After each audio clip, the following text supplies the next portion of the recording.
Coming to you live this morning from the Mushroom Kingdom, WKBAG Studios, Wario, Cave Rule, Bowser, Andros Gannon. This is Video Games, a comedy show. I'm your host, Jeremy Schmidt, and I'm here in the Zoo Tycoon crew station with another great episode in the works for you today. I mean, we got a lot of laughs coming up later, I'll tell you that much. But first, we got to introduce our guest for today. We have the hilarious July Diaz with us. Hello, July. Wow, you promised laughs later today. There's going to be a lot of laughs in this one. I'm excited. I can't wait. I assume that another guest is coming on to provide the laughs. And No. I'll be here to just be us. hang out. I'll just be here to sort of see it happen. It's going to be us providing the laughs. And yeah, basically you could call this this is our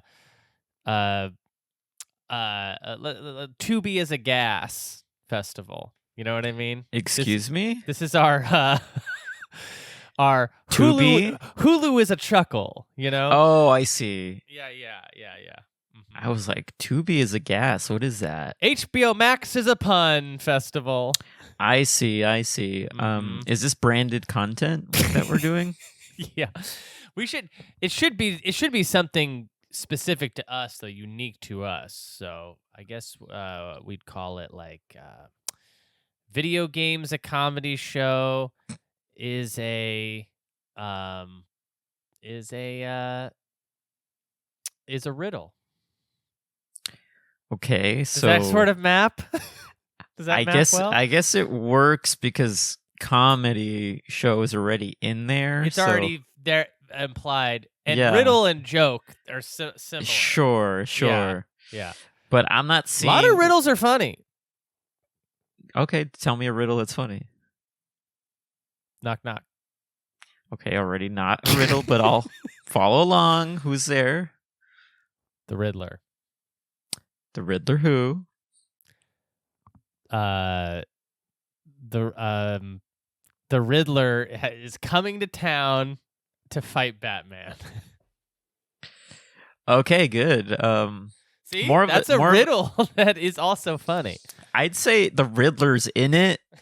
A guy who does riddles. Yeah, so there you go. So I guess sure, I'll give you that.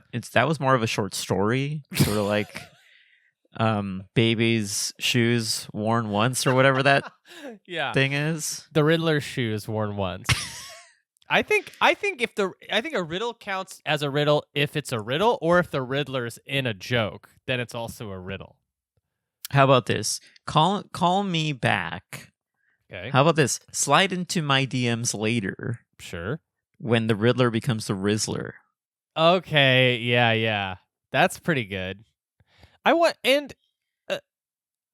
think if you were gonna do a Batman villain called the Rizzler, look no further than to Matt Rife to play that role. Interesting. Yeah, I would. and we've never talked about Matt Rife on this show yet, and I do feel like a lot of people have been clamoring for our response to the Matt Rife discourse. Oh, is that right? Yeah, we're kind of behind on Is that discourse. Rife? Yeah. Matt Rife discourse first. Later, we'll do Sydney Sweeney discourse. We're just far behind with the discourse, you know? Oh, of course, and I have sort of been spreading the Sydney Sweeney discourse onto other podcasts recently. You have? I have, yeah. So Yeah. this is good. This is all simpatico. This is all coming together. But yeah, you really see Matt Rife as a Riddler guy. I see him more of a sort of a clown Joker guy. Rizzler. Yeah. I see him more of a. I guess he could be the Rizzler. Yeah. He could be the Jizzler. Sure. Yeah. I mean, No one can see it, but I'm raising my eyebrows up and down to July right now. yeah. It's very. How do I describe this? Frightening. I feel scared. Also, saying Jizzler while my background's a toilet is definitely a vibe. It's definitely a vibe. July, I at first was kind of like thinking we'd call this episode "What the hell are we gonna do now?" which is sort of Yeah. in reference to, some games dropped, but we don't really know what other than Princess Peach, what else is coming out this year. I mean, Yeah, and I do have a lot of thoughts on Princess Peach because I did play the demo. Oh, perfect. Yeah, we'll get into that. Fresh. Yeah. I just freshly played it minutes ago. But I did think we could also talk a little bit about Akira Toriyama. I think that could be a nice good topic of convo today too. Because of course, look at that. Yeah, July's holding up his Frieza shirt. Yeah, and yeah, I've been cold. I've been watching watching Dragon Ball Z Kai. This sort of just sort of going down memory lane. For those who don't know, Akira Toriyama, the artist behind franchises like Dr. Slump, Dragon Ball, Dragon Quest, has passed on at a young age, I want to say. Yeah, pretty young. Pretty young. And I will say this, he also, a lot of great tributes online about his work and the influence he's had on various gaming culture and also just media in general. And I didn't realize that, like, something that you've been talking about a lot recently, Final Fantasy VII. He's he's inspired a lot of that, and it's sad. Yeah, it's funny because of all the many years that I was playing the original Final Fantasy VII while watching Dragon Ball Z simultaneously. I never put together until I saw that Heather Ann Campbell tweet that was like a photo of Cloud and then a photo of Gohan in his like Cell Saga uniform, and it is identical. They're like, they're 1-to-1. So we'll talk about all that stuff today. And earlier I mentioned that there's gonna be a lot of laughs. I actually meant a lot of tears, so it's gonna be a sad one. Actually. Interesting. Okay. And I'm kind of going back on what I said about laughs. So, I mean, I'm okay with that. I'm totally used to, because this is sort of what you said. This is video games, a comedy show. A riddle is a riddle, and that's sort of like our sort of festival. That's our big festival. Yeah, it's our big festival, and you start by saying one thing, and then you take it back, almost like a festival, putting on a show of sorts, and sort of. It's almost like a festival that going goes away. Bankrupt. Mm-hmm.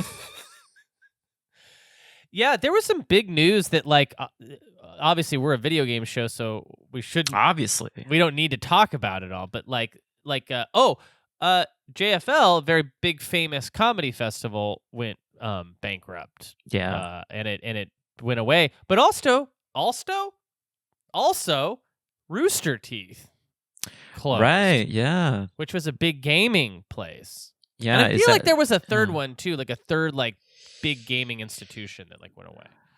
I'm sure we'll figure it out throughout this, but Rooster Teeth, didn't they originate the Red versus Blue series? Yeah, of which I was a big fan.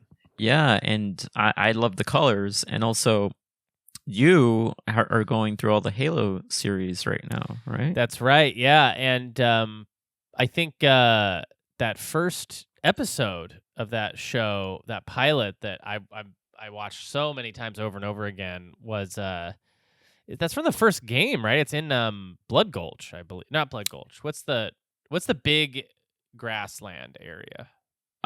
Green Hill Zone. Yeah, it was in Green Hill Zone, and Sonic's in it. Sonic, another character who is heavily influenced by Dragon Ball, and Yeah. Well, let me shoot this Kamehameha wave over to you and ask you, what have you been playing, sir? Sort of nothing. Sort of just been sad and not playing anything. Can't even bother to, pick up a controller right now. You're so sad? Yeah. Yeah. Does games never? Games usually make me feel better when I'm sad. I might even more play them when I'm sad. Interesting. No, I have been playing a few games. I played, as I just mentioned, Princess Peach Showtime demo. Okay. And yeah. can tell me everything. Okay, so Princess Peach, she's sort of like a femme fatale. No, she's not. She's a princess. I was like, is that true? No, That's how I would describe her. She's sort of like have you heard of these royals? Mm-hmm. Like Meghan Markle? She's sort of a Meghan Markle type. Yeah. And she's always usually found herself in the damsel in distress role over the years in the Mario universe. Mm-hmm. And in this game, it's one of few games where she's sort of the main character, and she's off to have a night, a theater night. You know, a night at the theater. A night at the theater or a theater night? Because theater night is something I do at my house where I pretend, I'm doing the theater production for my wife and my dog. Oh, interesting. What kind of productions have you done? All kinds. Think of a hit. Think of a hit play. Hamilton? Yeah. I'm here in the kitchen and I'm singing to you, my dog and my wife. I love you too. Okay, so it's your version of Hamilton is less about President Hamilton and more about just who's in front of you. Yeah. So that's but the list goes on. Oh, that's great. What about Wicked? Have you done Wicked? Oh yeah. I'm here in my kitchen and I'm Wicked Witch of the West. I'd like to eat some chicken breast. Oh, okay. This seems like maybe you did that one during lunch or something. Yeah, when I was hungry. Yeah. Okay, how about let me think of one other big theater hit. What's big hit play? Oh, Book of Mormon. Oh, perfect. Yeah. I'm here at your door and I'm knocking away. I'm here to spread the good news of Joseph Schmidt today. Interesting. So this one actually does fit with what that play is about. So you actually did that. That's cool. And I love you too. Okay, I see. So tell Princess me. So Peach, she's going to the theater. She's going to the theater, and not a movie theater. She's not going to see Dune 2 or great film. I haven't seen it yet. Or have you really not? No. I want to see it on the big screen. IMAX. And it's all sold out. I did not see it in IMAX because the person who got our tickets just went to like Burbank Town Center or whatever. Yeah. And then we all just went there, and it was still good. But I do kind of want to see it in IMAX. I liked it a lot. Yeah, because I saw Tenet re-released. How was that? IMAX. It was amazing. I hadn't seen it before. I still haven't seen it either. But seeing it on that big screen with that beautiful score being so loud you can't hear what anyone is saying was wonderful. Yeah. Do you see it in 4D? No. I can't do 4D ever since the one time I paid for 4D and the seat didn't work at all. Oh, really? And I was like, I'm paying $30 for that sucks. this? Yeah. Anyway, Princess Peach, she's at the theater, right? This is in Mushroom Kingdom. I guess they have this gigantic, it's like huge theater. Yeah. So it's not like, well, have you ever been to Broadway? In downtown LA? Yeah, in downtown LA. Have you been to that street? Broadway? Yeah, I've been. Not much on there. Not much to talk about. Okay. Have you been to Broadway in New York? Oh, no, heavens, no. Oh, heavens, no. No. I haven't been either, so I'm not sure how it works, but I've mostly been on the L train. In New York City? Mm-hmm. Interesting. I've been to New York twice. Never been on a train. Seen you there. In New York City? Didn't I? One was for DCM, no? Did we know each other back then? I don't think we knew each other back then. Maybe I didn't see you. What years did you go? DCM, by the way, the Del Close Marathon, a big comedy festival that used to be in New York City. Sort of another big festival that was an ongoing thing, and it sort of went away. Yeah, right. You might say it ran out of money and they couldn't continue to do it. Sort of the original Just for Laughs.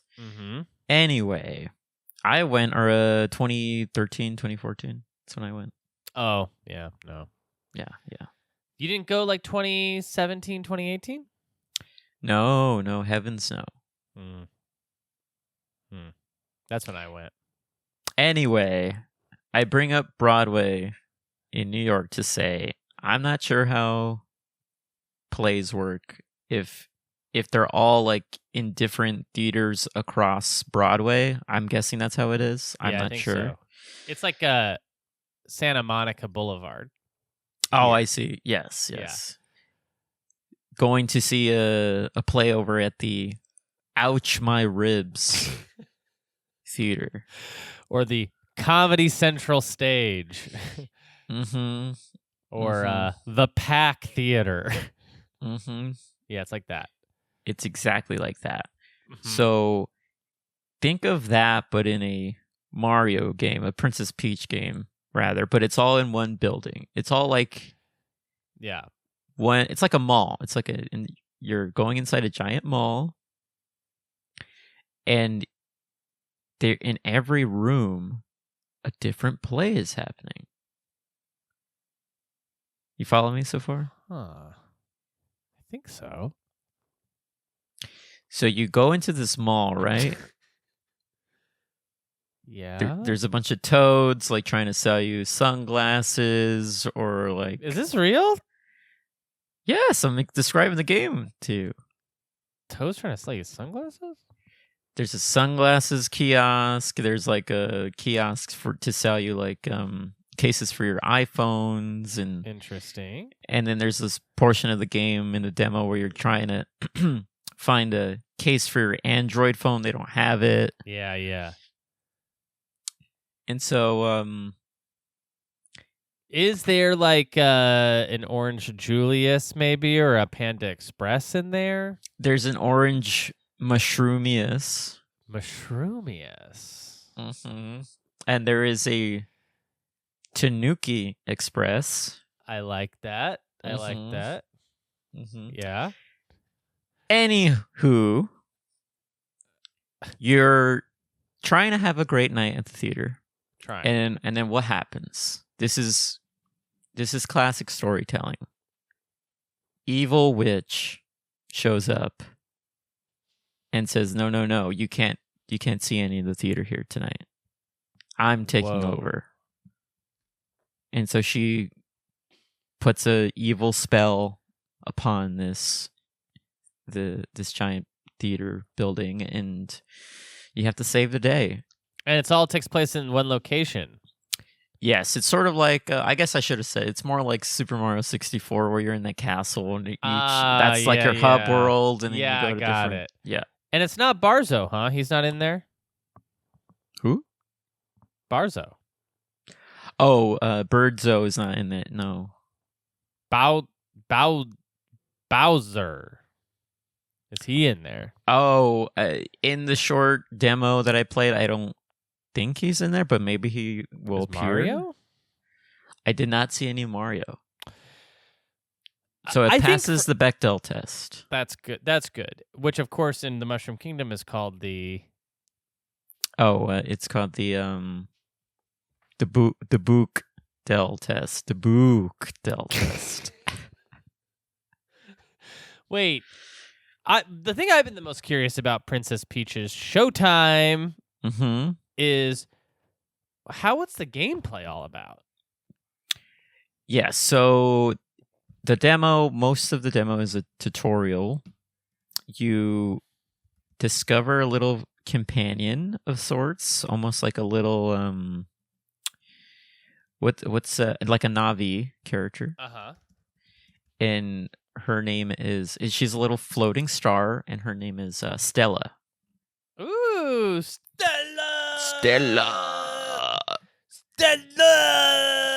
Yeah, so there's a lot of like not only theater references, but a lot of classic movie references in here. That seems kind of fun. Yeah, and so Stella, it helps you sort of learn what the mechanics of the game are, which for the first level is the play is kind of like a Three Musketeers type, like sword fighting play, and you gain the ability to become a sword fighter yourself. That's cool.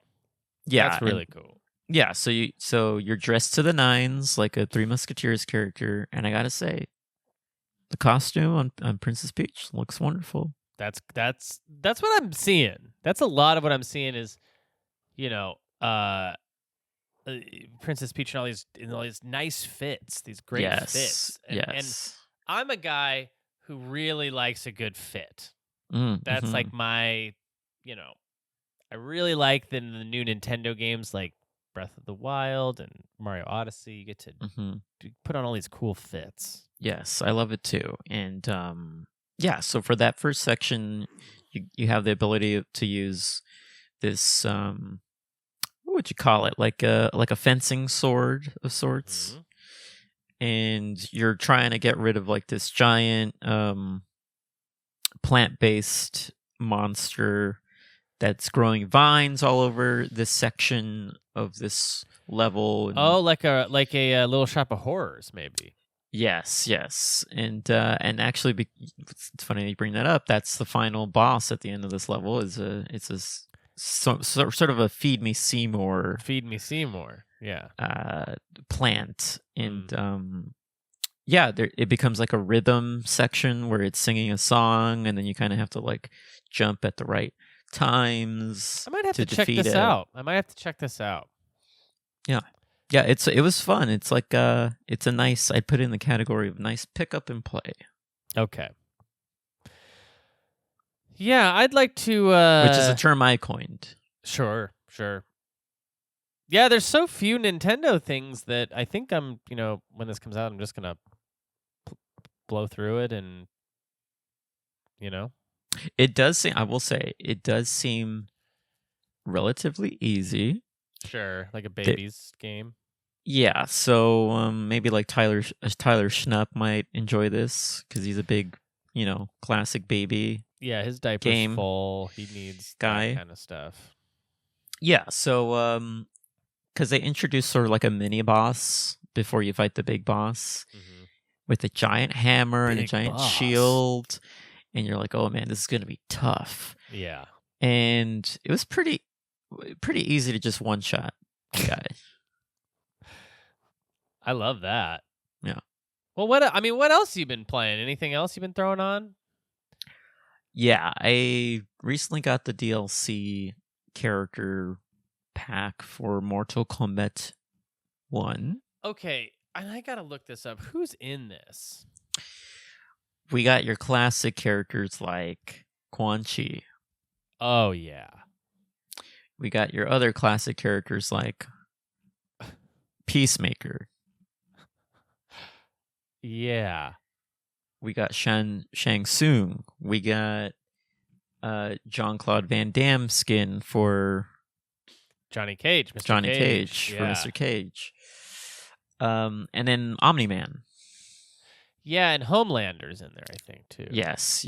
Homelander doesn't come out till later, but so far most of the characters have already been released. The newest is Peacemaker, so I've been playing a bit of that, and I gotta say,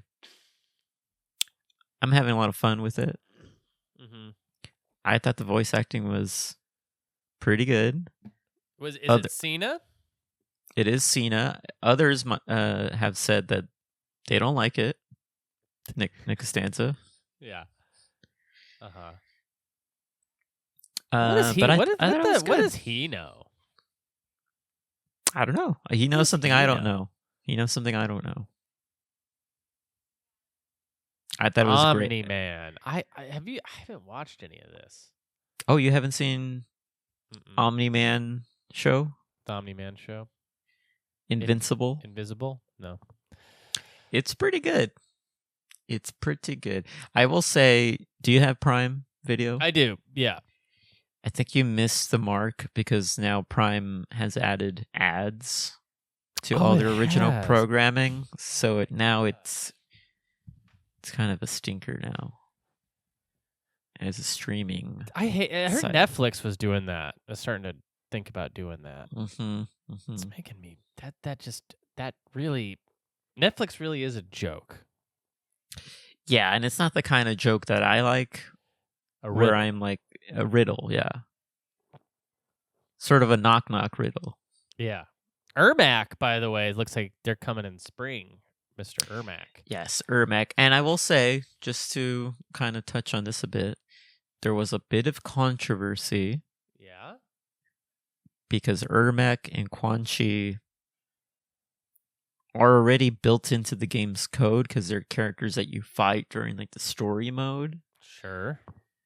And so by putting them behind this character DLC paywall, it kind of frustrated players. I get that, though. I get that. Yeah, I get it. Yeah. You almost want those slots to be brand new characters. It's a bummer that that's how we like live in that age where like DLC is. Remember back in the day before I do. The internet, it'd be just be like secret characters just in the game. Like Tekken, you know, you'd unlock character after character. And nowadays, you just have to buy them all. You have to buy them. I haven't checked in with a lot of fighting games lately. There's Guilty Gear, King of Fighters, Street Fighter, and Tekken. All have had DLC characters come out in the last year that I haven't checked up on. And specifically Street Fighter, I would like to go play some of that, but no time. Yeah, I would too, but I think I am waiting until a bit more of those characters are released, and I can finally be like, okay, I'm going to purchase the DLC packs. Yeah. Check them all out at once. Some of those, I bought them with the game. You know what I mean? So I just have them. I do know what you mean, yeah. And I just haven't sat down. Specifically Tekken 8, I feel like Final Fantasy kind of took a lot of that. My excitement for Tekken went to Final Fantasy. Yeah, so enough about what I've been playing. You've been playing this Rebirth game, correct? Yeah, which you're not you don't do this stuff, right? You're not into this stuff. It's not that I'm not into it. I know it's such a big time commitment, and I'm sort of juggling a lot of things in my life, sort of like not playing games right now. So yeah. That's sort of like your big thing right now is just like not playing games. Well, yeah, because now games have become sort of job, and yeah, right. You know, games have become job. Yeah.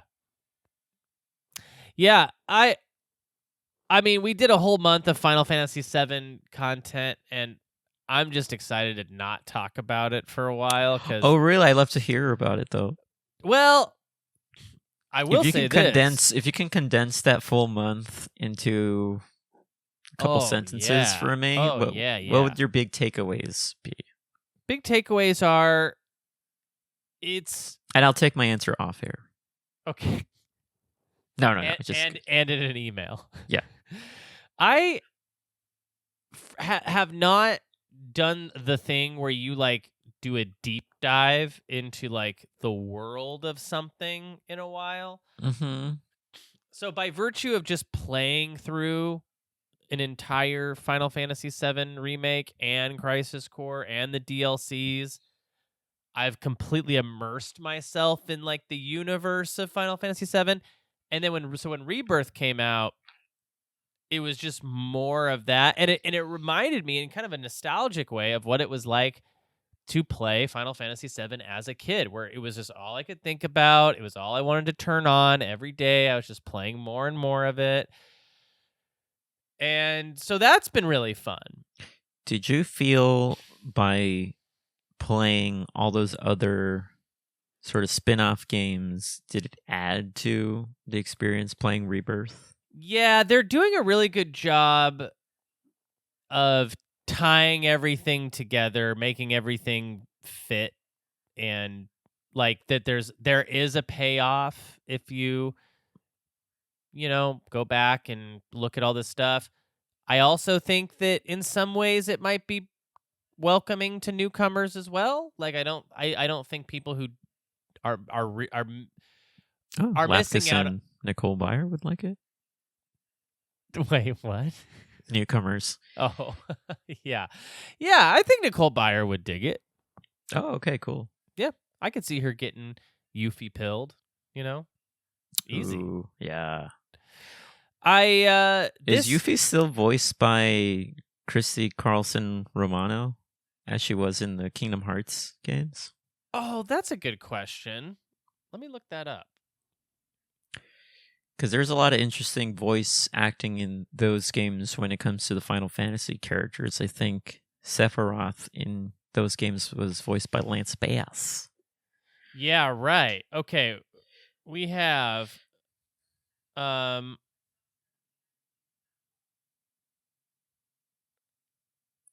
Susie.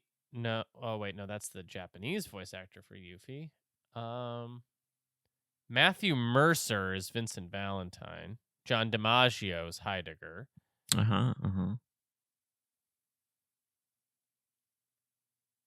Yeah, no, I'm not seeing really any big names though. Matt Jones as Wedge. Interesting. Yeah, I don't know. But yeah, I'll say this. Final Fantasy Rebirth is like the best looking game, the most fun game I've played in a long time. Mm-hmm. It's really exciting. Mm-hmm. I never played The Witcher 3, but people are saying it's kind of like that. Like The Witcher, the way The Witcher play, like, how you go from mission to mission and how you explore regions and stuff. Like that's kind of, there's this great thing in Final Fantasy VII Rebirth. You know what chocobos are, right? The big yellow birds you ride. You can just sort of call one at any moment and it'll just come right to you. And then you just jump on and run around the world. It's fun.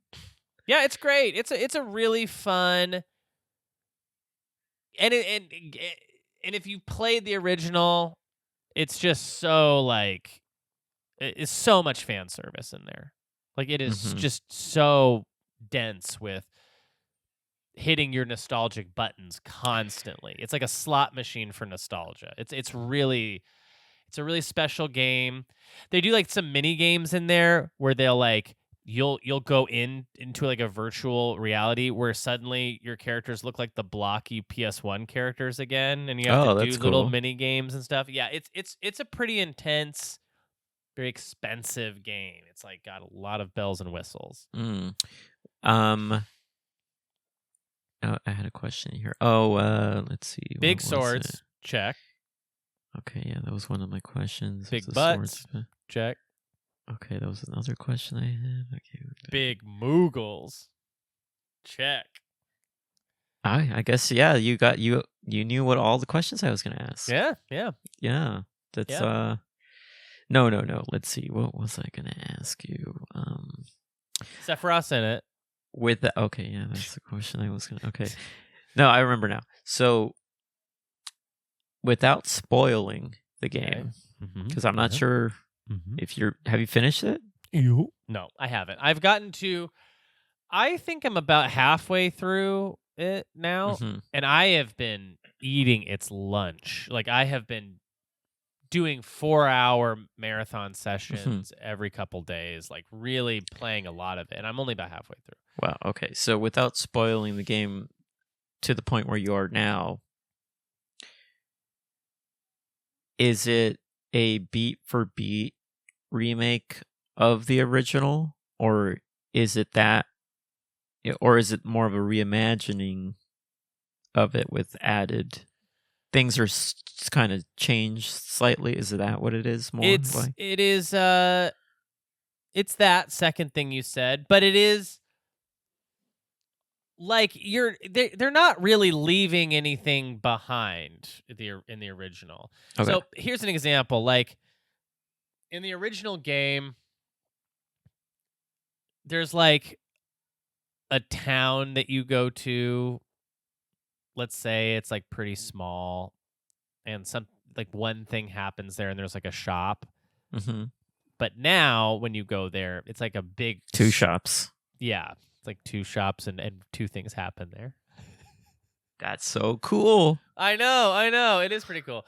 There's like a pretty famous part of the game where you travel by boat to a place called Costa del Sol, which is like a little beach town, and all the characters put on beach clothes and sort of hang out.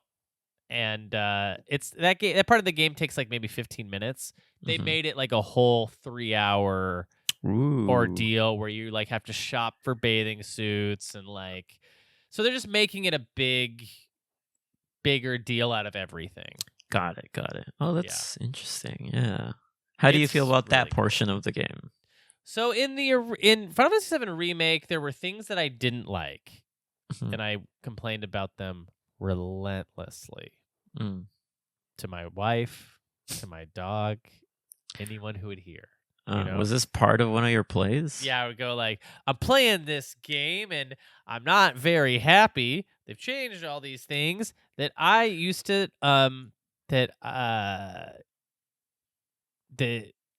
they added all these things that I don't like. The rhyme fell apart. Halfway through, but hey, with great plays comes great responsibility, but also not everything has to rhyme in a play. No, that's true. Play. Yeah, or be a rap. Yeah, because that was from Wicked, right? That wasn't from Hamilton. That little section of exactly. Well, there were things I disliked about the remake, but this Rebirth game, I am struggling to dislike any. There's nothing. I really don't have any complaints. Okay. I guess if I was to maybe sit down and replay it, I might go like, this section's a little boring. This section's a little boring. But seeing it all for the first time is pretty like, wow-wee. And the combat's so fun. And everything you're collecting is so fun. Like it just feels like a pretty big slam dunk. Oh, here's what I'll say. And I'm going to ring this bell until I am dead in the ground. Okay. What Never makes heard this that expression game before, but okay. so good? What makes this game so compelling is the characters. The characters are so great. Yeah. They're so great. They're great characters. Is Trim They're here? huge. Barrett's huge. No, I mean, it's really about your party. And when I think about Final Fantasies I don't like, that's always the problem. Is that like, these characters are just kind of stinky. Stinky guys and gals. I haven't really been playing much else, I'll be honest. I mean, other than ME1. Sure. But we can't talk about that. We can't talk about it, but we did, as of this recording, finished it. Yeah. Finished that podcast. So head over to patreon.com/SuperNPC and you can listen to the Mass Effect Games Club, which was great. Great time. Yeah. Are we at the plugs portion of the show? Are we done? We're done. Nice. No. 2 more hours. Got 2 what more hours. What were we gonna ask? Oh, I was like, I feel like you liked it. Like you I got did enjoy it. Yeah. I did get into it. I did feel a little bad that I didn't have enough time on my end to explore more. But what I did explore in the side missions, Save it for the second one. Okay. Save all that exploring for the second one. That's what I was doing towards the end of that game because I was like, yeah, this one's okay, but I really like that second one. And if I'm going to really go hog wild, yeah. It's for the second one. Hog wild. Okay, I don't like... Yeah. He's sort of monologuing to himself now, but... There's some news we could talk about. Before we get to the news, please. And sorry to bring it back to Rebirth, because I know you talked no. about it a lot. It sounds like you might be thinking about diving in at some point. I'm not, but I'm interested. Don't you own a copy of Final Fantasy VII Remake? Yeah, it's in the shrink wrap still. From the first week it got released. You never played the original, though, right? I'll get to it. I played the original. I never beat the original. I know what happens in the story beats because it's such a big game that it's gotten spoiled for me. That's right. Red 13 finds his grandpa. Mm-hmm. Aerith, is that how you say her name? Aerith, yeah. Aerith, she R.I.P., right? Rip Aerith, yeah. Mm-hmm. Which somebody pointed out that Aerith was like it's like a play on the word Earth, which actually now makes a lot of sense. Welcome to Aerith. I can see it. Yeah, I can see it. Mm-hmm. Yeah. No, but my last question about Rebirth is when you were describing that section of the beach and how they elongated it to sort of have all these little side quests and whatnot. You said you're enjoying it so far. To me, that portion of the game sounds like what they did in Spider-Man 2, where you're all of a sudden at this pier and you're doing all these like carnival games and stuff. Right, yeah. It didn't feel that way to you? No. Well, the thing you're describing is sort of one of the most miserable things you can do in a game. Which is sort of like this on rails, hey, we're like teenagers hanging out. Yeah. Or like we're like in our 20s hanging out, we're like having fun, and it's like supposed to simulate like fun. Mm-hmm. I as somebody who's only briefly touched Yakuza games, I think this is more like that. It's more like, oh, okay, I like that then. You've got things you're doing that the like missions to go do, but if you want to stop by the arcade and play like a fun mini game, you can do that. Or if you want to go to a club and sort of like date one of the waitresses or something. Yeah. I don't understand how that works, but there's a very big and cool dance sequence in the Final Fantasy VII Remake. There's another big, huge, cool dance sequence in this. There's just like a little fun. And if you like does Cloud dance on his sword? On his sword? Yeah, like he somehow puts the bottom, the tip of the sword, and he does like river dance on his sword. Yeah.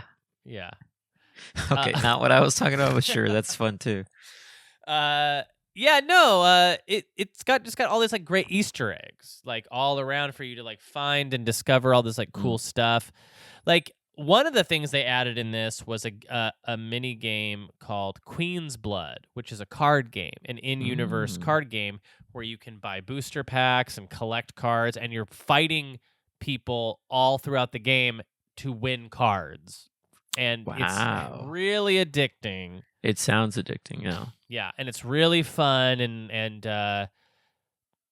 like it's also really nice that if you like sort of see that you're losing a card game, you can just retry it right away and just like get back into it. And is there an in-universe in the game? YouTubers unboxing these booster packs? No, but you know what I was thinking is there doesn't seem to be like the internet at all. So when does this take place? Isn't it a futuristic dystopian future? It's thing? like a steampunk world. It's sort of like an Akira Toriyama world a little bit, where there's like swords, but also motorcycles and dinos, but also spaceships. So I don't really know. There's no real like YouTubers or vloggers or VJs. Are there cell phones? There is cell phones, but I don't think we have any. I don't know. Maybe there's not cell phones. There is cell phones. There has to be. There's cell phones in the original game. Oh, okay. How do they communicate? Through like the giant screen, that kind of thing, like a giant screen. There is a lot of giant. Yeah, there is a lot of giant screen video calls and lots of monitors and. So Zoom exists. Well, I don't know if it's called that. Sure. I think it's called like, probably called like Shiva, We all know what it's really called. One final thing before we get to the news, sorry. Fantastic game though, I got to say. Just fantastic. And this well, it's great. It's great to hear. Another thing that I saw online is that they're doing some sort of promotion with DoorDash. Do you see this? Mm-mm. Heather Ann Campbell once again tweeted something where Rebirth is doing a promotion where you buy something from Popeyes and you get a special download code for materia. Are these words? Yeah. Materia is like collectible magic spells. Okay. Yeah, and I guess this is an exclusive Popeyes materia? It's a Popeyes chicken materia, yeah. Is this real? This sounds like it's also could be news. No, yeah, let's say it's news. Let's say it's news. DoorDash is holding this Final Fantasy VII Rebirth item to ransom, and fans aren't happy. Wow. It's offering a Posh Chocobo summoning materia code if you order from Popeye's Buffalo Ranch menu. Yeah, and apparently it's locked behind the app, so you can't go into a Popeyes in person. You have to go to the DoorDash. Yeah.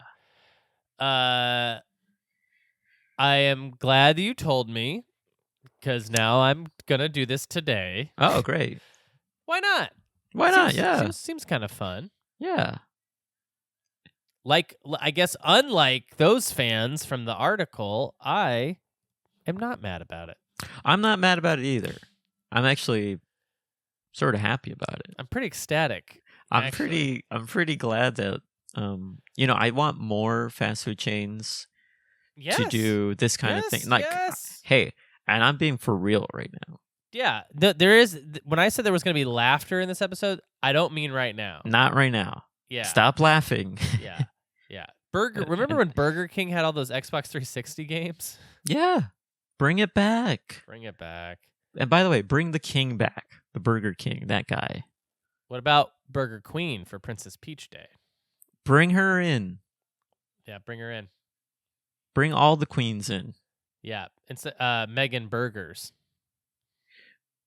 Change the name to Megan Burgers. That's sure. Why not? Yeah. I want to go to Jollibee right now. Jollibee, so and good. get a downloadable code for I don't know, Princess Peach Showtime. You know? Where she has like a Jollibee suit. Yes. Yeah. And she does a little like because this is something in the game you can get onto in little sections, almost like instead of Mario's pipes, warp pipes. Yeah. They're spotlights. And you do a little like pose, and then you go into another secret underground level. Oh, cool! I want the Jollibee pose to be that, that Jollibee dance or the Jollibee mascot shaking his big old bee butt.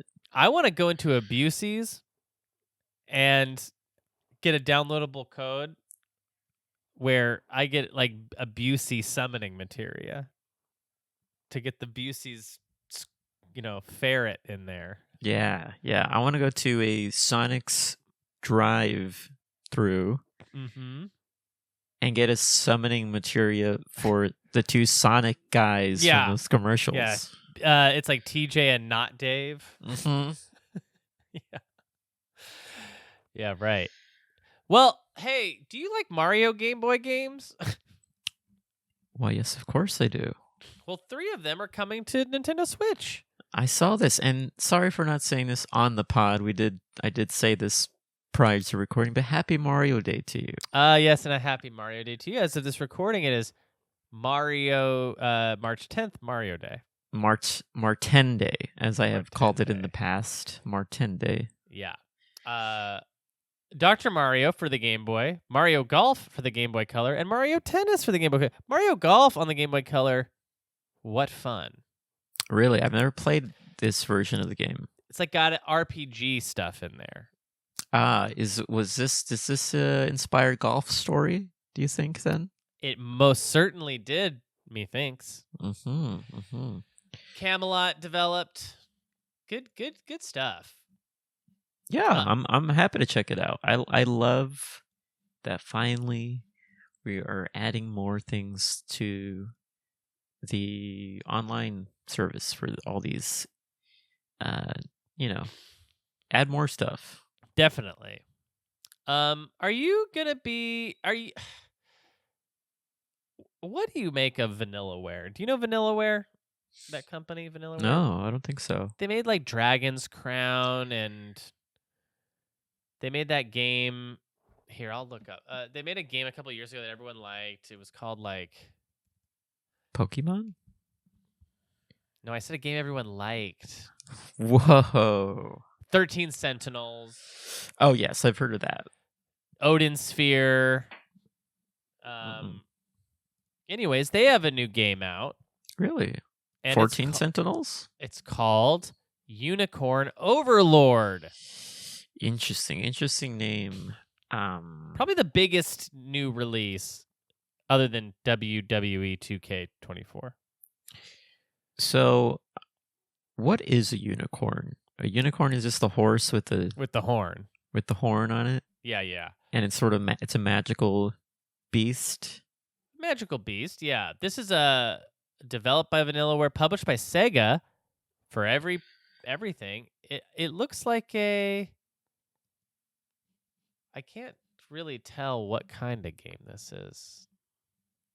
Is it a video game? A tactical role-playing game. Ah, I see. I like that. I like a tactical role-playing RPG, yeah. Yeah. Not much else, though. I mean, that has come out or coming out, really. Really? Yeah. Is everything just being pushed forward till next year? I don't know. Dragon's Dogma 2 and Princess Peach come out the same day. Oh, and Rise of the Ronin. Rise of the Ronin looks like another big PS5, Xbox game. Yeah, just PS5. And that has no connection to Ghost of Tsushima? No, it doesn't. But it is. It looks like a game kind of like Ghost of Tsushima, I suppose. Right. Yeah, I do believe I saw the trailer for that, and looks good. Yeah, it does look good. Yeah. Not much else though. Yeah, wasn't there and not to bring up something I brought up on a different podcast that I will not name, but rumors about Switch 2 coming out this year, but now I guess it's being pushed to next year. Pushed to next year. We didn't, because I was covering all that Final Fantasy crap last month. I really didn't cover any of the news last month. But yeah, the Switch 2 seems like it's pretty confirmed for maybe early next year. Mm-hmm. But definitely is not coming out this year. But what do we think is the Switch? What is the Switch 2? I don't know. I'm hoping that we find out relatively soon, so I can get a pre-order in or something for it, whatever it's going to be. I'm very excited about it, but I don't really know. I don't know if it's going to be another handheld device or if it's going to be like a Wii U, like where it's like just a little better, but not a lot better. Mm-hmm.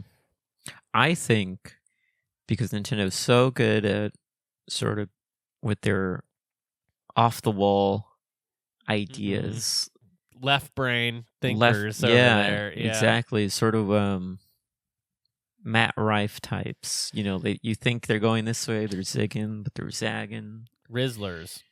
The true Rizzlers. Mm-hmm. The biggest Rizzling video game company there is. Yeah. When it comes to making consoles, I think they need to get into smell-o-vision. That's... Yeah. Yeah.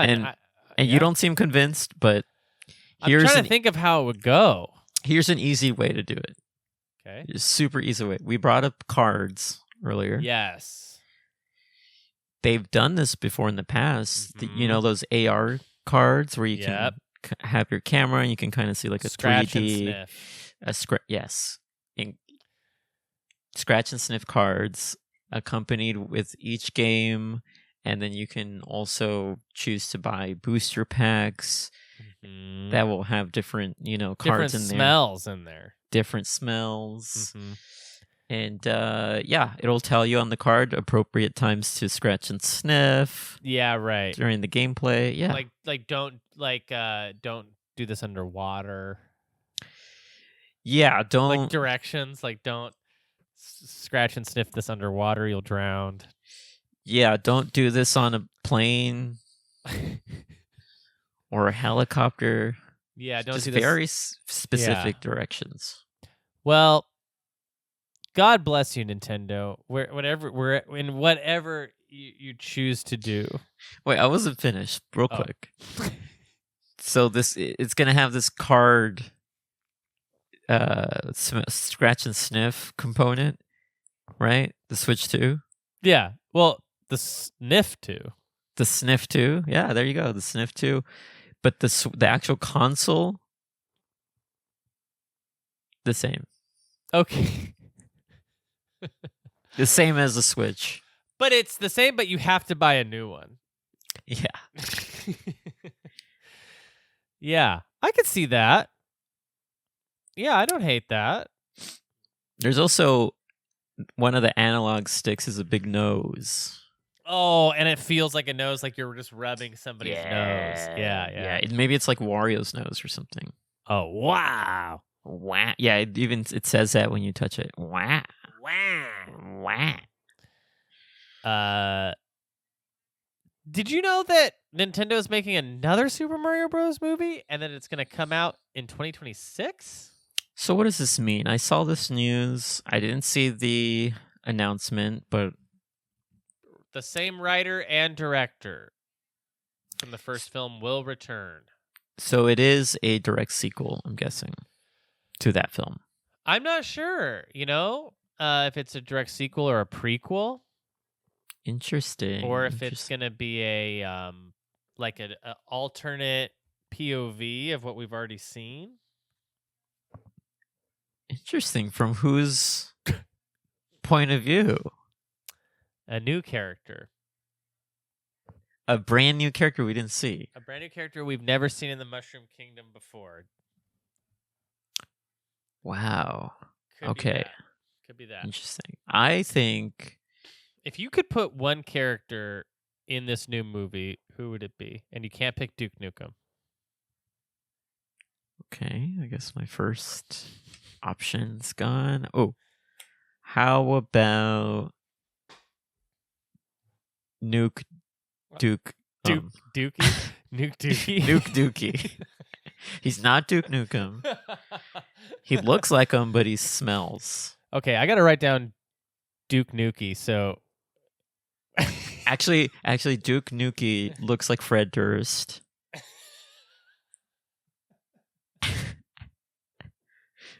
Duke Nukem. I'd probably put like Glenn Howerton from Always Sunny in there. Interesting, yeah. He does like the Mario system.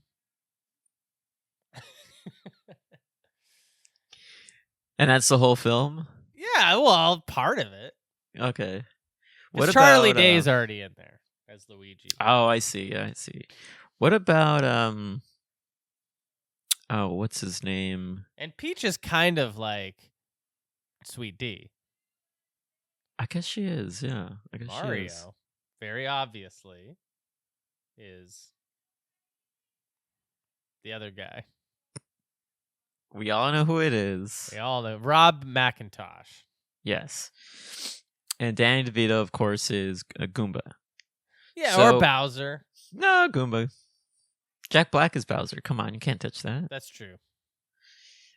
I think what this movie should do is, since they already... Is it Illumination again? Mm-hmm. They need to branch that world into the Minions world. Okay. And introduce the Minions in there. Yeah. Or is also Secret Life of Pets Illumination? It is, yeah. Yeah, they should definitely get those Secret Life of Pets in there. Yeah, I think aren't all the pets voiced by different like comedians and stuff? Well, yes. Some of them have been since forgotten. And this is what I'm saying: is you bring in a real ringer like Louis. Bringing Louis in. Sure, but I was thinking more the of ultimate ringer, Louis. I was thinking more of a Jizzler type. Ooh, yes. The Jizzler. The Jizzler will return in 2026. So he's taking next year off? Yeah. Well, that's just when the new Mario movie comes out. Oh, it's taking that long to come out? I know. They gotta draw it and decorate it and everything, Decorating takes so long. Decorating animation takes so long. Oh yeah, and then I guess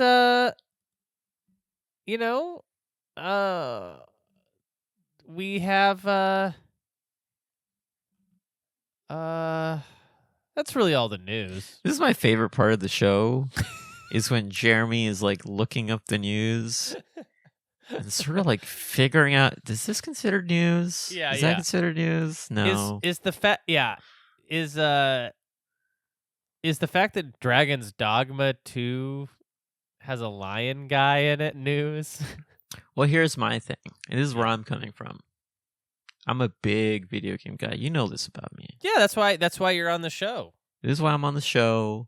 You caught me at a time where, hey, I'm not playing that many video games. You know why? Because games is job now. Yeah, right. And when you say games is job, what do you mean by that? It means I take playing games seriously, like a job. Right. You clock in. I clock in. You take a lunch break. I take a lunch break. Yeah. Sometimes I'm, stealing stuff from the job. Yeah, right? Yeah, like toilet paper and like stuff. Toilet paper, yeah. Yeah. So, but what I really mean is if I'm playing one thing, that's what I'm playing. Right. I can't juggle stuff. Yeah, right. Yeah. I've tried it in the past. It's hard for me to do. Yeah, and I guess my thing is sort of like games' job for me. Okay, how so? Clocking in. Mm-hmm. And I guess you could say the way I take video games is like a job, very very seriously. Mm-hmm.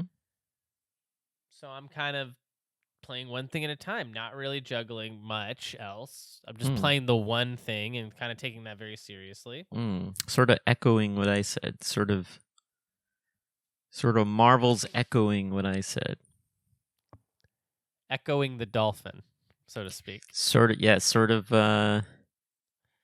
exactly. Mm-hmm. Well, what do you say? Sort of dolphin emulating what I said. What do you say we kind of get into our main event? Hold on. I will have one more thing to say about this Mario movie. Okay. And sorry to go back to the news. I know we're out of the news. I think it's sort of difficult for me to sort of pinpoint where we're at in the show because of no sound effects. Because I have not heard a sound effect. I don't. Yeah, my sound effects. I don't have my sound effects on right now. I guess I do have this one. I can play. Did we hear that? We did hear it, and I loved it. I got to say, it's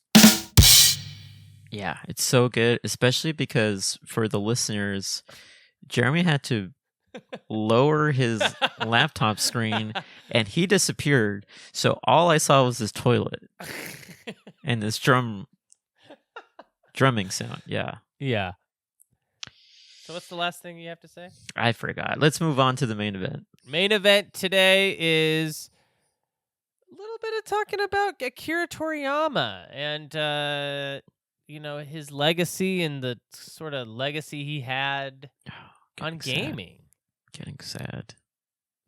It's very sad.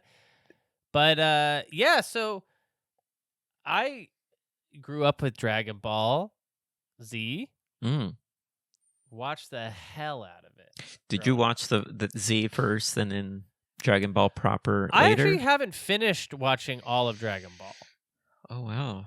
Yeah, so I don't. I've seen a lot of it, but yeah, I didn't watch Dragon Ball. Okay, some fan. Okay. Yeah, I've read a lot of Dragon Ball. I started getting them into the manga. Oh, okay. Yeah. Bulma goes pee-pee right away in it.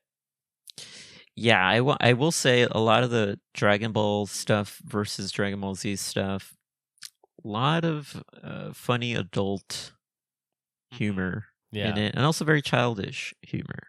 Yeah, it's very silly, very sort of fart humor, a lot of that.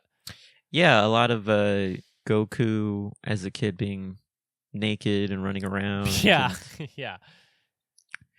Yeah, he doesn't understand the world really, so he's kind of just like, "Oh, I have a penis. Why don't you?" Yeah, right. I know it's like a storyline or something. Yeah, that might be one whole episode of Dragon Ball. Yeah, and then Master Roshi, famously big pervert guy. Yeah, he likes panties. Mm-hmm.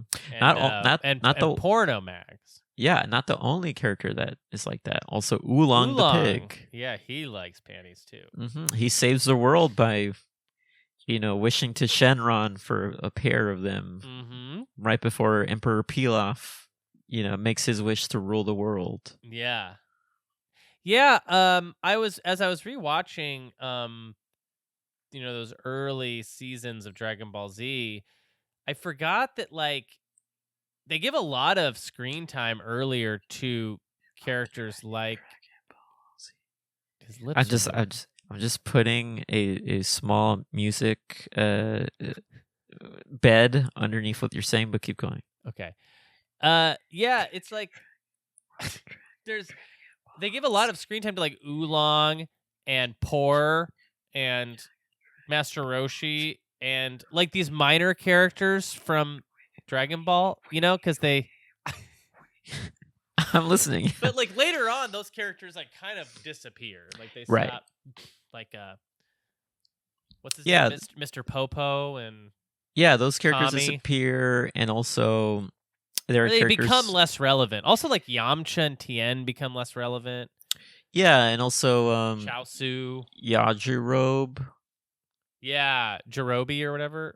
Yeah, and it's interesting because it is, it is focusing as Goku is the main character. It's his story sort of, and also as he grows older and gets stronger, all these other characters that he sees that are stronger than he was, they sort of get left in the back burner. But they're always there. They're always hanging out. Yeah, a few of them do hang around forever. Like Krillin, is always around, and who I always thought was just naturally bald, but I guess he always just like shaved his head. He's shaving it.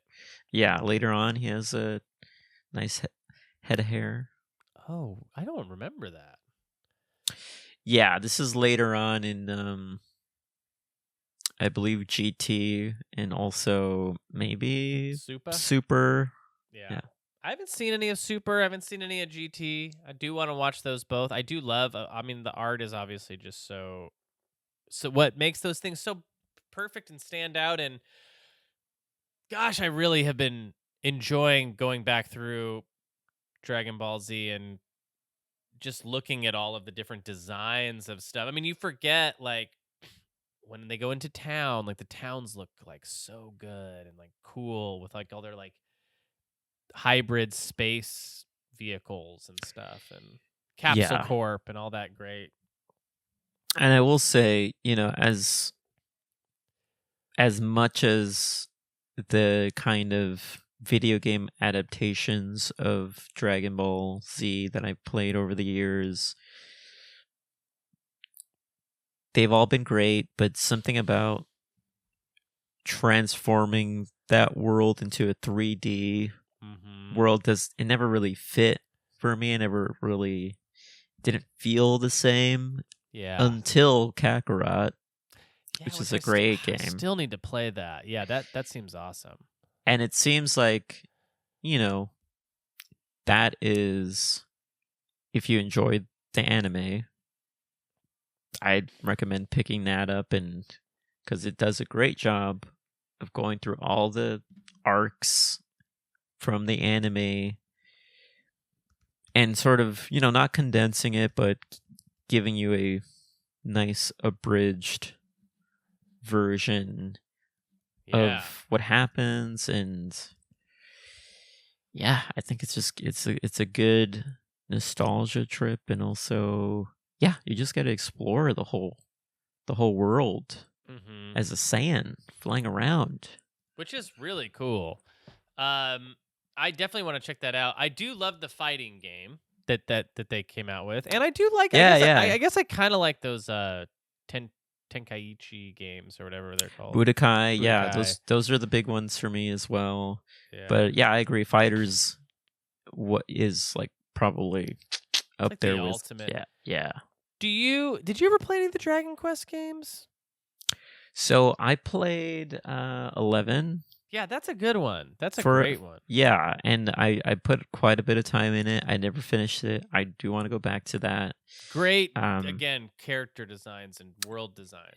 Yeah, and I own a couple of the other ones that were re-released on 3DS, and I got them at a time where, they were cheap. Yes, now they're astronomical. I know. I got both of them too, 7 and 8 on 3DS. Great stuff. Have you ever heard of a Toriyama book called Sandland? This is something I hadn't heard about, but I do know they're adapting it into a game. Yeah, now, it's right? coming out in April, and it's Bandai Namco putting it out. Yeah, so this is earlier when you were saying not a lot of stuff's coming out. I was like, what is he talking about? This game's coming out. Yeah. And they also did this, the same developer that made it is called ILCA. They made that One Piece Odyssey game that came out. Oh, which I heard was good. I heard was good as well. Yeah. Yeah, I'm very interested in Sandland. I wouldn't mind reading a bit of Sandland. Yeah, if it's yeah, it looks cool. It looks like really, really cool. Yeah.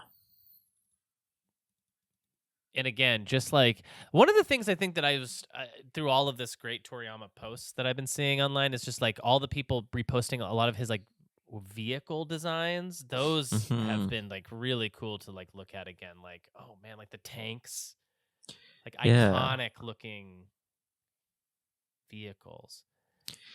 It's a world I would love to live. I would love to live in that world. Of course, a world with, fighting tournaments happening all the time, power levels, aliens just coming to Earth and causing mass destruction. Yes, all the time. Yep. Now, I guess the crowning jewel of the Toriyama video game stuff is always Chrono Trigger. I mean, that's the thing people love. Is that something that you've ever gotten into? So that's a game that it never crossed my path when I did eventually got my hands on a Super Nintendo. I never played it in that early phase, and then later on when they re-released it on DS, I believe it also missed me, but I did pick up a copy on the DS. Oh yeah, wow! That's another game that goes for a lot of cashola. Yeah. So it's on my list to play. I still haven't gotten to it, but it feels like, why not now? Yeah. Right? It feels so kind of bitter, very sad to, under these circumstances, to kind of give you a reason to get to what you always wanted to do, but also it is, why not? It is a it's just like keep the memory alive of this great creator of It seems like a perfect time to dive in because it's sort of in honor of the memory, but also it was on your list, your backlog. Yes, you know? Yeah, I think that's a good enough reason to play something. I was thinking about. What about you? I've played it. I love it. I finally did it a couple of years ago, and it did not disappoint. It was just such a fun and easy going JRPG that wasn't too up its own rear end with its systems. It was like kind of easy, but also really fun. Great story, great characters too. I mean, great characters. Some of the all-time best. Mm-hmm. But I think I'm kind of looking more at like Kakarot because that's one that I missed that I haven't played. That one for sure. I would highly recommend it. I might even why not? Why not double dip? I know I said earlier. Why not? I said game is job now for me. Games is job too, so it is a little more difficult these days. But hey, sometimes I can, take on another job. You've gotten nasty before, and it won't be the last time. Yeah. Yeah.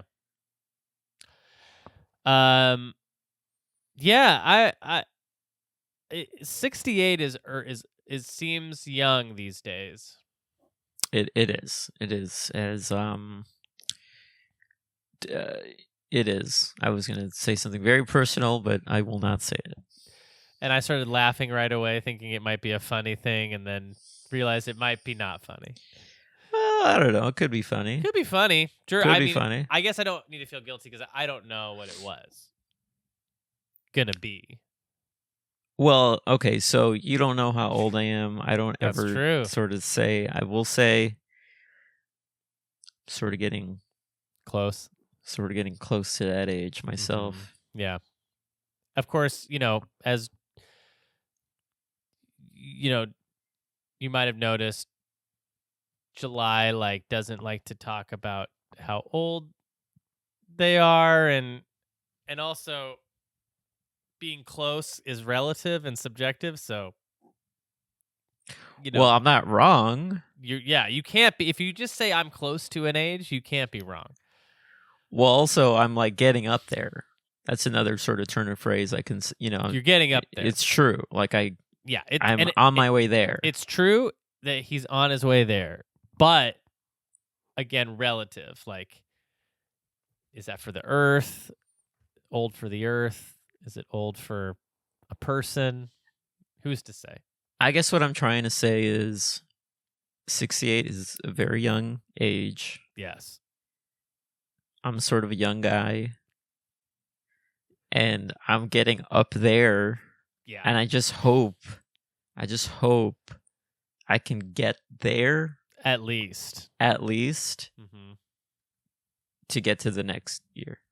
Well, yeah, because you don't want to. One thing you don't want to do is make the mistake of going out at that exact age, because then you are so close to the next age. Yes. Which is God's age, It is God's age, and that's the age I, God forbid, if it's out of my hands, would love to go out on. I would love to go out on that age, yeah. Much like how I imagine the Rizzler might go out. Yeah, yes, the Rizzler would definitely go out on that age, and you know what? He'd be doing it with a high five, doing what he does best. Yes, and the Jizzler too. The Jizzler as well, yeah. He'd also be doing what he does best. Mm-hmm. Well, and just so everyone is clear on what we're talking about. The Jizzler is the guy who likes doing riddles, and the Rizzler likes riddles. So they both like riddles, I guess. Yeah. But their character game, so to speak, is similar in that they just really like riddles. Yeah, they both like riddles. They both have similar names, but they don't do the thing that their name's based off of. Yeah, I'm bummed that I won't be seeing anything new from this creator anymore, but what we have is pretty great. And there's still quite a bit of, blind spots there. That could be. like Dr. Slump. Dr. Slump I never even got into ever, and just seeing bits and pieces of it, you can see, as you could see in a lot of his artwork for other properties in another series, the seeds, the sensu bean seeds of Dragon Ball in it. Yes. Right? Sensu beans, by the way, always seem delicious.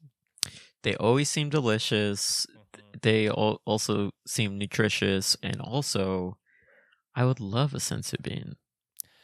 Also, the idea of going Super Saiyan, I feel like that is a concept that, like, has like a visceral.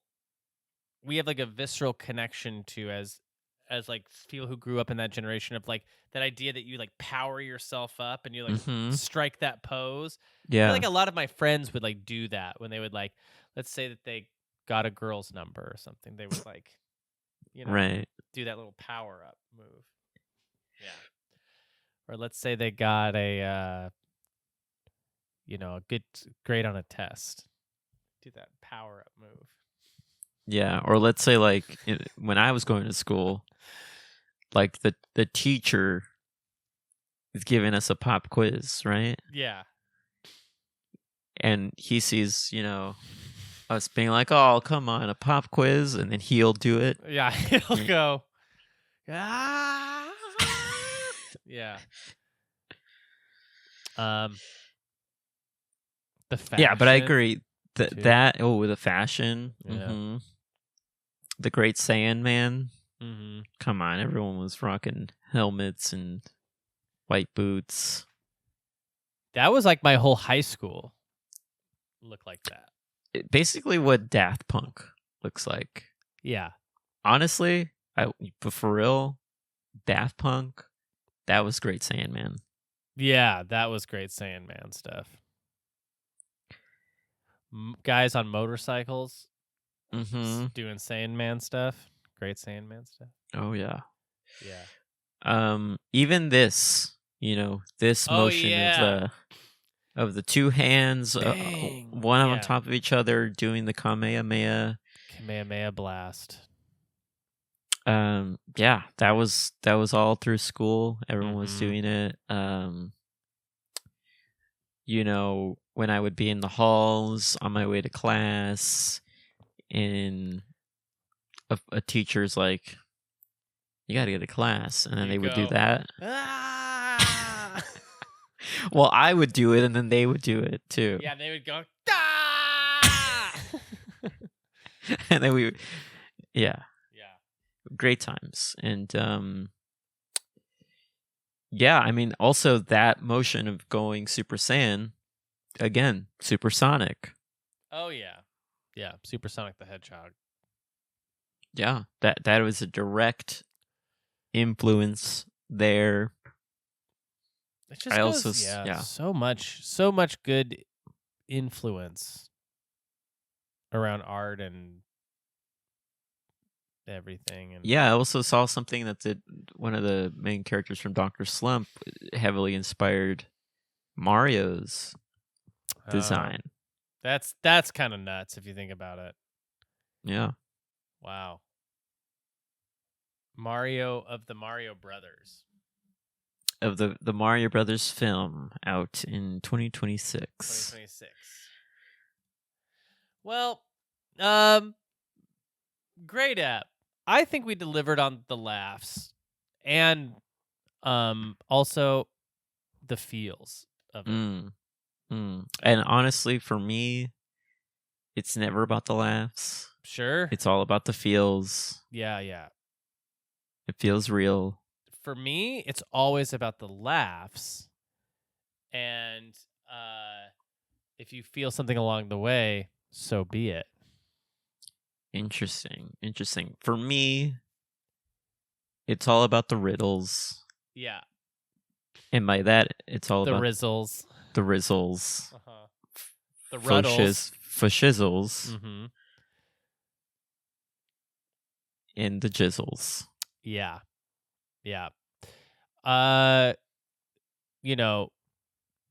peace be with you, Rizzler. Peace be with you, Jizzler. Yeah, we also didn't mention throughout this whole episode, this is, us paying tribute to Akira Toriyama, but also it is paying tribute to the Rizzler and the Jizzler who have, since the start of this podcast, passed on too. And we're also recording this on Oscar Sunday.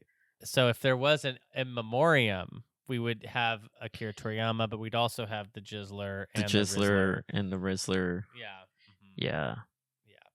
Gone too soon. Who do you think is gonna? Speaking of the Oscars, who do you think is gonna show up in the in memoriam this year? Oh, probably, the Barbie. Whoever didn't get nominated for Barbie. Have they ever done that before? As a roast, they're gonna put them in the in memoriam. Yeah, and I guess the writer... That would be a good, funny joke, is anyone who doesn't win Best Picture goes in the in memoriam. That would be good. They should end the Oscars with the in memoriam. Mm-hmm. And it's all the people who didn't win. It's just roasting. That's what it should be, yeah. Yeah. And another someone else who would be in there would be the writers that Joe Coy kind of called out for not helping him have a good monologue. For writing him bad. Yeah. Mm-hmm. Yeah, him being like, I didn't write any of these. It was all somebody else who did it. Yeah. Yeah. That should be in the in memoriam. Is Joe Coy hosting this one? Mm-hmm. Good. He's hosting it. Give him another shot. It'll be him, but sort of in a Krillin-esque look. Cool. I like that. Yeah. So he's dressed up as Krillin. To pay tribute, yeah. Yes. Do you think who do you want to win Best Picture? Let's call it now. We all know what's gonna win, but we do. Yes, I think we do. I have my spiritual pick, and I know we won't win. What is it? Poor Things. Ah, yeah. Great. That's my spiritual pick. That's a good spiritual pick. It's not gonna win though. No, I don't think it will, but it is great. Yeah. My spiritual pick is Killers of the Flower Moon. Right. Now, I think it's between two big ones that I think will for sure win. Yeah, Oppenheimer. What's the other one you think might win? Holdovers. I think those are two big possibles. Holdovers had some drama recently. Did you see that? It did. Plagiarism drama. Mm-hmm. We don't. I don't know that. I don't want to say. I don't have a take on this yet because I haven't really looked into it. I do. And does it look like it has been plagiarized? Well, I was reading, the side-by-side comparisons this morning, and you apparently had your coffee and your glasses, and you were doing a little studying of the manuscript. I had my Dr. Jones. I had my whip on me. Yeah. I had my morning weed. Yes, your morning student who says "I love you" or whatever. On her eyelids. Yeah. And then I had my morning disgust look at why my student is at my breakfast nook with me. Anyway, so I was reading the side-by-side comparisons of the two scripts because this writer, for anybody that doesn't know, a writer of Paddington, right? This writer Paddington 2, the scribe of Paddington 2. I don't think so. Said that they were Luca. Yeah, they said that they were their script was plagiarized by the Holdovers. Mm-hmm. And it looks like it could be. Yeah, it does then, huh? From what I saw, yeah, it looks like it could be. Yeah. And what's my take on it? It's that it could be. Could be. Well, you heard it here, folks. First, folks, could be. And that's going to do it for Video Games a Comedy Show. Thank you so much for listening, July. Thank you so much for coming on. Of course. Again, it was a lot of laughs, but it was a lot of cries too. And so thank you for, I wouldn't have wanted to do it with anyone but you. Where can people find you? What do you want people to know? You can find me watching the Oscars today. Yes. Or in the past, but okay. I'm going to have the Oscars on mute. Mm-hmm. Because I'm sort of a multitasker when it comes to watching big award shows like this. I like to put something on different on the background, and that's like an episode of a podcast that I enjoy. Yes. And then sometimes when you're listening to a podcast, it matches with the mouth movements. Yes, and I love when it does that. Yeah. It doesn't really do it. Doesn't really happen with this podcast ever, but I just want one time for it to happen, Yeah, right. Yeah. And it's specifically 2 episodes of this podcast called The Roast of Mario and Roast Donkey Kong of this show, Video Games a Comedy Show. Right. So I want to plug that. And I also want to plug Inside Video Games Classic. And that's it. Yeah. Well, I want to plug patreon.com/supernpcradio. There you can find a bunch of bonus content from the makers of this show. Call Me By Your Game, Reactivators, Inside Video Games Classic with July. Also, we have a new show on there called Swap, which is a video games rumor show. Check it out. It's great. We have our new Q2 Games Club coming up, which is very exciting. We're going to be covering BioShock, the original BioShock, which is a really, really fun. It's going to be fun to do that with the crew. But anyways. By the way. Yeah. I have a rumor about that show, Swap. Okay. There's a rumor that I may appear on a future episode of it. That's exciting. Yeah. What a fun time. Yeah, and I also heard a different rumor about that episode specifically is that it might need a lot of editing. I mean, look, you can only find out by going to patreon.com/supernpcradio and subscribing at the $10 DJ Toad tier. Folks, we'll be back next week. Bye-bye for now.